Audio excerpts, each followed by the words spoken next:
So I'm delighted to be joined by Joan Armatrading. So celebrated this year, Joan. It's extraordinary. So a CBE, Women of the Year Award, Fellowship of the Ivor Novello Academy. How are you taking it all in?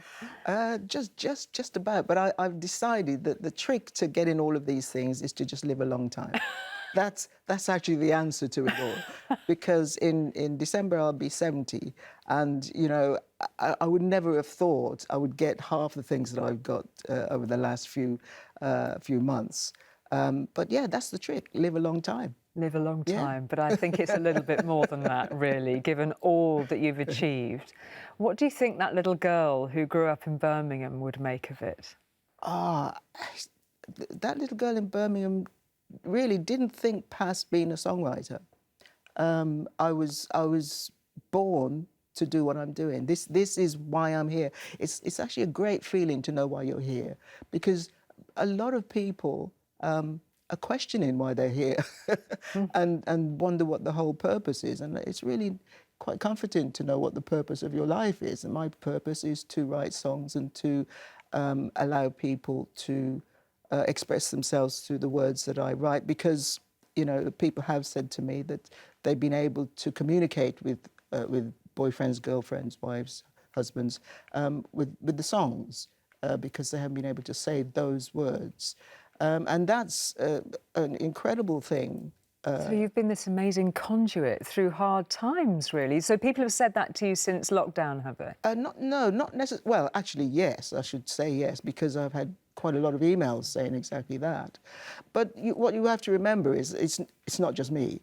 Every songwriter who communicates with their audience, that's what they're doing, and the people want them to kind of help to describe their lives for them, and that's what we do. And I doubt if you'll get one songwriter who doesn't say that's the thrill of writing. It's an amazing story about how you got your first guitar. Your mum took an old pram to a pawn shop to get the guitar for you. Can you remember that sort of first relationship with the instrument? Because it's a very beautiful shape, isn't it, a guitar? There's something very physical about playing that particular instrument. Yes, it's something to hold. They brought out a piano that had that kind of shape, because I think the pianists were missing that kind of contact. But yeah, the first, and I still have that guitar, but you have to think back to a young girl playing that, and it's got a very, very wide neck. So the struggle was, first of all, to get my hands around the neck, and then to kind of work out what chords were. And when I started, I didn't start with a book. I just started by kind of just messing about. And obviously then I had to get a book to see what was meant to really happen. But it was, I think the reason I wanted to play the guitar was my father played the guitar, and he would almost play the guitar like this. And because he didn't want me to touch his guitar and didn't want me to have anything to do with it, I found it quite fascinating. I wanted to know what that was about. So when I saw the guitar in the pawn shop and I asked my mom, and she said, well, we can't afford it, you know, we don't have that money, but she had two old prams, if they would swap it, and I got that guitar, which I still have, and it's, without that guitar, who knows what would have happened. But my mom also wanted a piano. She just wanted a piece of furniture. She just thought it looked great. She picked out the wall, and the piano arrived, and I started to write songs. That was it. That was it. Ta-da.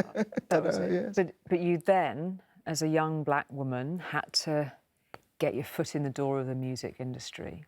I mean, you've written very vividly in How Cruel, the track How Cruel, about racism. What are your memories of that, if it's not too painful to talk about, and what have your experiences been? I have no pain, really, because I can't give... I know people want me to express really kind of rough times and being put upon and being put down and struggling. Unfortunately, that's not my life. Well, it's wonderful to hear that it wasn't. My life isn't It's that. wonderful to hear it wasn't. I mean, I was really lucky when I took my songs to record companies. I was offered a contract by everywhere that I took it. So it was a matter of choosing where to stay. I don't remember having any kind of real issues with stuff. But my parents were the kind of parents that they came to England and they kind of got themselves into a community that was England.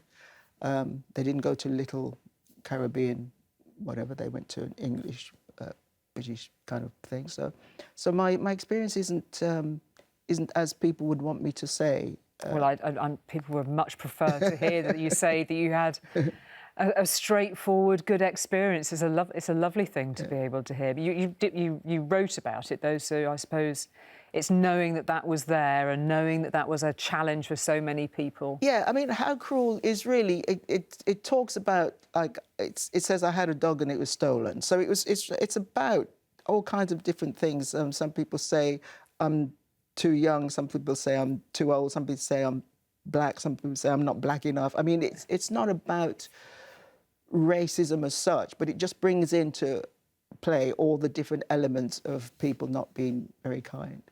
But no, as I say, I can't give you lots of racist. No. Well, it's so lovely, lovely to hear that answer. Fundamentally, of course, you were a musician first and then a performer, making your way in a music industry who they must have been wondering what to do with you, how to package you. How did that work out? Did you find that they were trying to push you in a certain way, or could you always just be me, myself, the person you wanted to be? Absolutely, yeah. I think they were always trying to work out. I think they're still trying to work out what to do with me. Actually, I don't think it's sorted out yet. But yeah, when I started, because I was writing the music that I write, and I sound the way I sound, I play the way I play, and there wasn't something before it to say that's obviously it. They didn't know what to do with me, and I remember. A&M in America did the weirdest campaign which said "Free Joan Armatrading," and I said, "Well, what's that mean?" You know, I think I am free, and I think it was just where do we put her, because she's not singing soul, she's not singing blues as such. You know, it's just kind of pop music, and she's writing everything, and so they did have a problem, but luckily the public, and the public is worldwide, especially when I brought out Love and Affection, really took to that song, and just accepted it. It was great. So the songs were your passport to being exactly who you just wanted to be, without feeling any pressure from record companies for repackaging, or the songs were the secret. Yeah, you can't really push me to do something I don't want to do. I can tell. And I've been really lucky because, you know, the record companies would have made some suggestions, but they very quickly saw that I was just going to do my thing and just left me to it. And I've been very, very lucky. I've never had a record company have to come to me to say, it's time to make a record. It's always me going to them, right from the very start. It's always me saying, OK, here's the songs that I've done, here's the record. A lot of people perhaps won't realise that on your records, in your work, you often play the instruments, you're producing, you're singing, you're songwriting, and that really got up some people's noses in the years gone by, didn't it? They didn't want you to be doing all of that. Yeah, I think sometimes, and this is a male-female thing, I think sometimes men don't really like it when women can do stuff. You don't say. And I think they thought, oh, well, she's trying to take over everything. And of course I wasn't. I was just doing it because that's how I knew to do it. I knew, and when I write, I can think of all the different things that happen in a song. I can think of the bass line, the piano bits, the drums. I can think of all these things. And that's no kind of strange thing, because a chap would think of all those things. So it's no different me thinking it and doing it. And so, but people actually got quite used to that. Again, you know, they got used to that. And I can't think of any musician really who had an objection to me telling them what to do. I really can't. I read a lovely quote that you said is that when Prince did this with his music, they just thought he was a genius and they thought you were a control freak. That's right. But it is amazing to think that behind those songs that have touched all of us, you know, you were basically doing the whole bit. You were doing the music, you were doing the words, you were doing the production.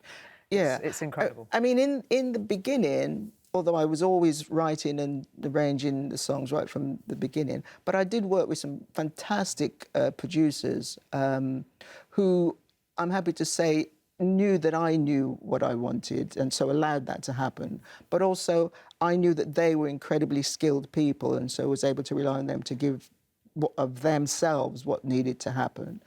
So I was incredibly lucky to work with Gus Dudgeon as my first producer.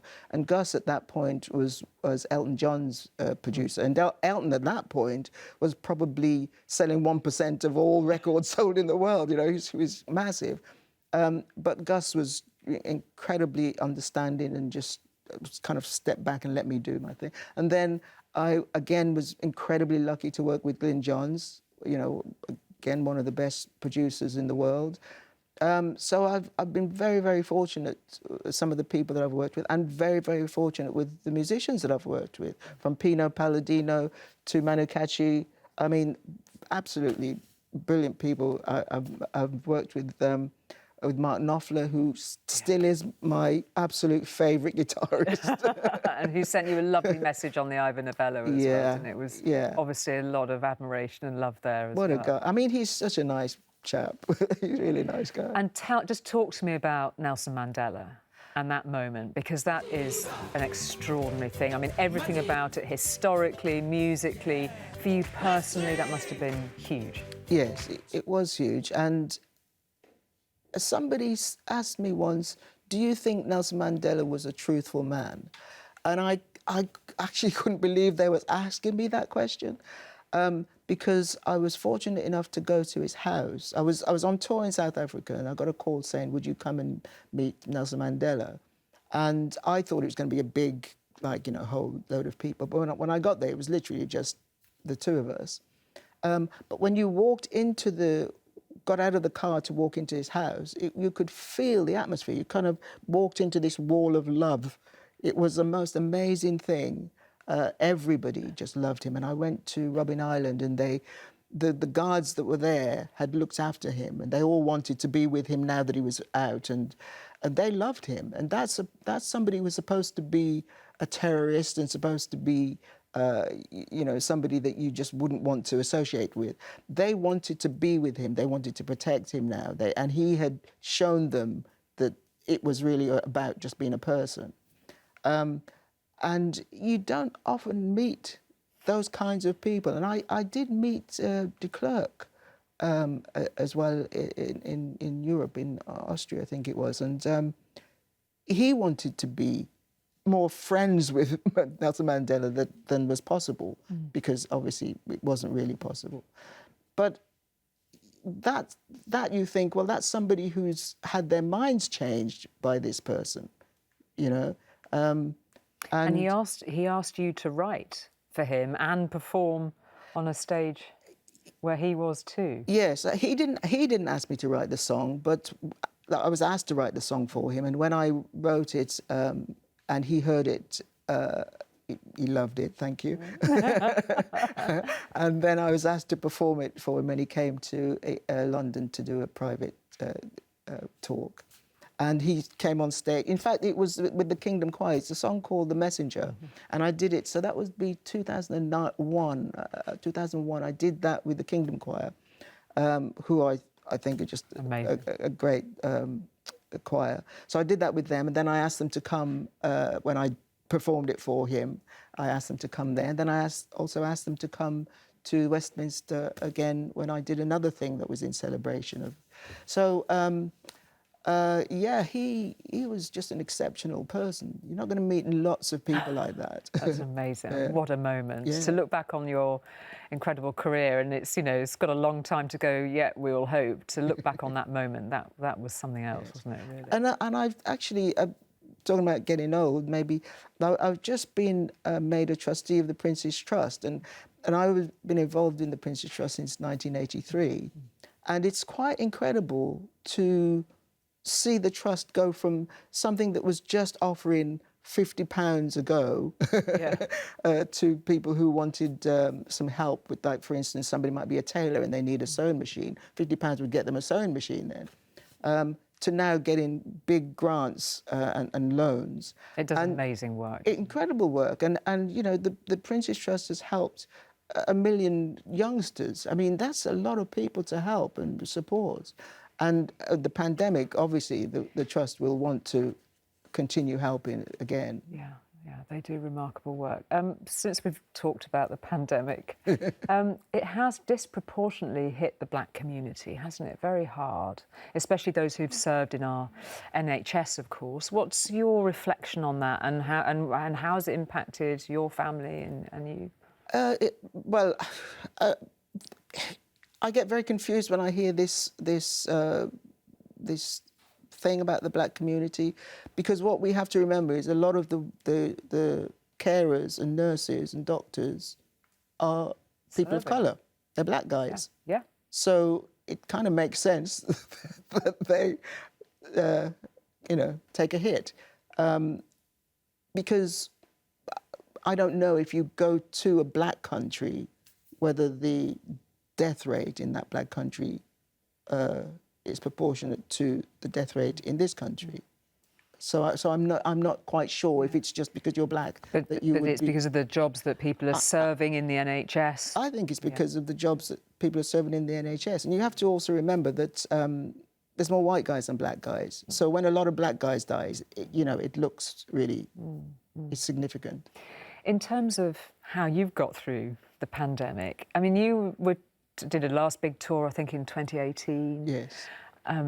Even though you're quite a shy person and quite reserved, that connection with an audience when you're performing, you can't recreate that on a Zoom, can you? There's something very special and precious about it for a performer. What do we miss by not having that connection? Yeah, the performer can't recreate it and the audience can't recreate it. And the beauty of being on stage is that you're working together. The audience and the performer are one. The audience feeds the performer and the performer kind of feeds the audience. And it's a very special feeling. I don't really know how to say you could recreate. You can't really. You can only do it in real. You must miss it, that connection. No, not really. Only because in 2018 I decided that I absolutely love touring, loved performing, but I decided that I wanted to kind of not stop full stop, but stop it so much while I was still enjoying it. I didn't want to get to 71, 2, 3, 4, 5 and think, oh no, not New York. I didn't want to think, no, not Sheffield. I want to think, yeah, Sheffield. But there is a unique magic created there, isn't it, that you can't have in any other way? No. You can't. I mean, that applies to musicians, to actors, to comedians. That thing with the audience, it's a real proper connection.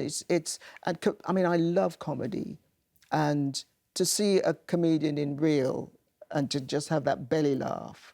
You can laugh at the television and stuff, but to have that real belly laugh, it's a special feel. I personally don't know how to describe it.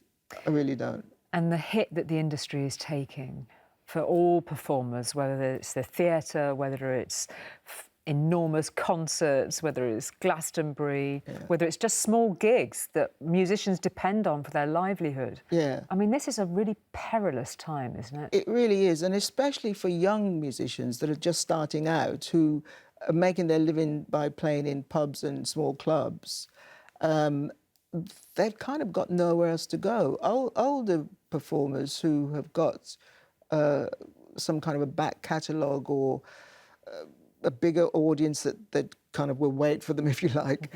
The young musicians, it's a real struggle for them. And you've got places like PRS and Musicians Union and equity for the actors, and they'll help. Of course, they'll help. But everybody needs the income to be generated all the time. So at some point, unless things really change, the funds will run out, and we can't kind of rely on the public to always be.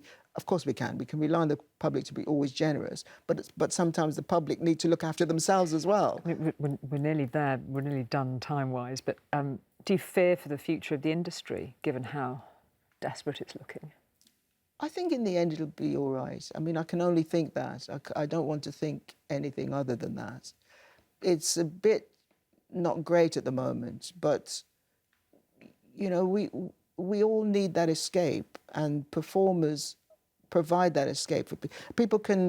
People can create entertainment for themselves, but sometimes they don't want to be entertained in that way. They want to be entertained, and that's what performers do. And I think people will always be looking for people to take them away from their real lives, if you like.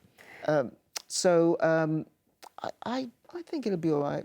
Please, I hope. I mean, if you had the, I don't know, the culture secretary here, somebody from the government, to make this plea for the music industry, which has been your life, what would it be?